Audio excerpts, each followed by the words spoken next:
Sometimes I think one of the greatest tragedies of life is that we lose the spiritual inspiration that we have as children, and the kind of innocence, wonderful innocence and enthusiasm that we have as children, and the ability not to care what people think of us. And a lot of us lose that, and I think it's very important to hold on to that as much as possible.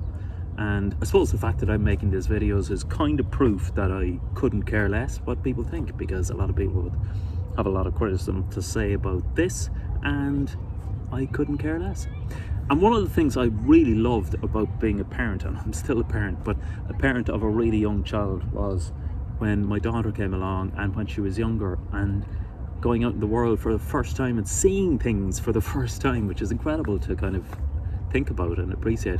But she would say, ask why over and over again, and she would ask me these wonderful questions, and I loved feeling those questions, every one of them.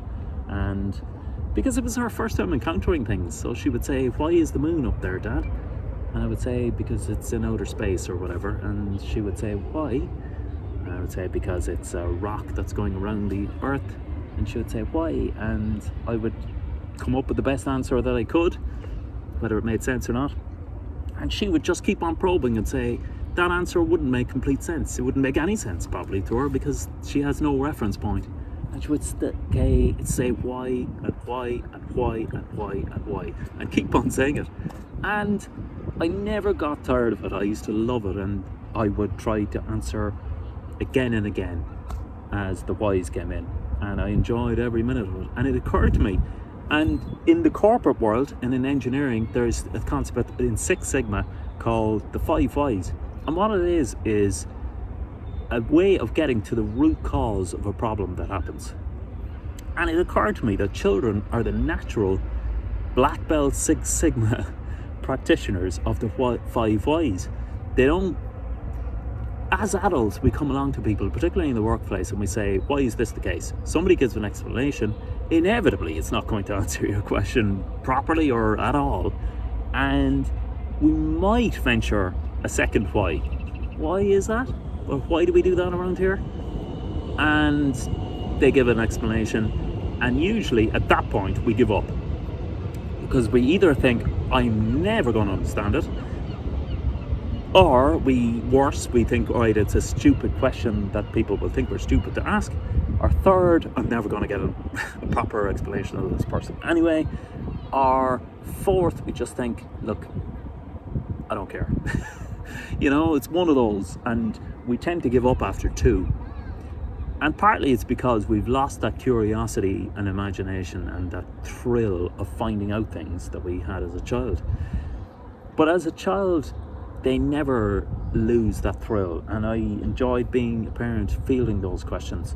And in Six Sigma, so the reason you have 5 whys is that a lot of the times plant would break down in engineering, and people would say, all right, it's broken down, so we need to spend £1 million to fix it. Somebody would come in and fix it, and money would be spent, and then, you know, a year or 2 later, the same thing would happen, and after 10 years, there's loads of money being spent, and a process hasn't been improved.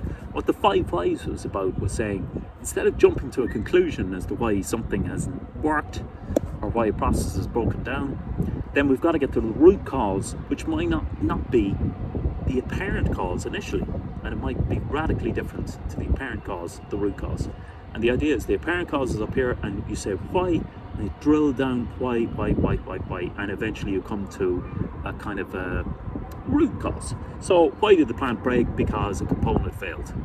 Why did the component fail? Because it wasn't maintained.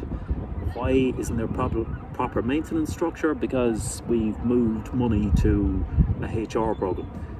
Why have we moved everything to HR? Because we're expanding into a new area.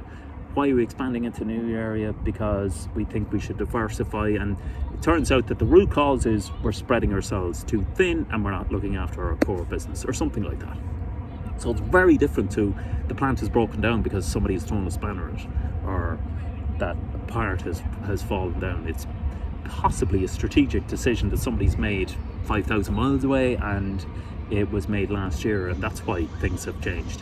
And that's the root cause, being very different, drilling down. But all these business processes would benefit possibly from asking a child, and getting a child to ask those questions. And really, if a child can't get an answer to the question, if you can't explain it to a child after 5 attempts, then it's time to really rethink what you're doing. And there's no better people to question the entire world and what we're doing. And it's something that we don't have to lose as adults, and I think we should hold on to that wonderful, beautiful, childish enthusiasm, innocence, and curiosity. Let me know what you think, and see you next time.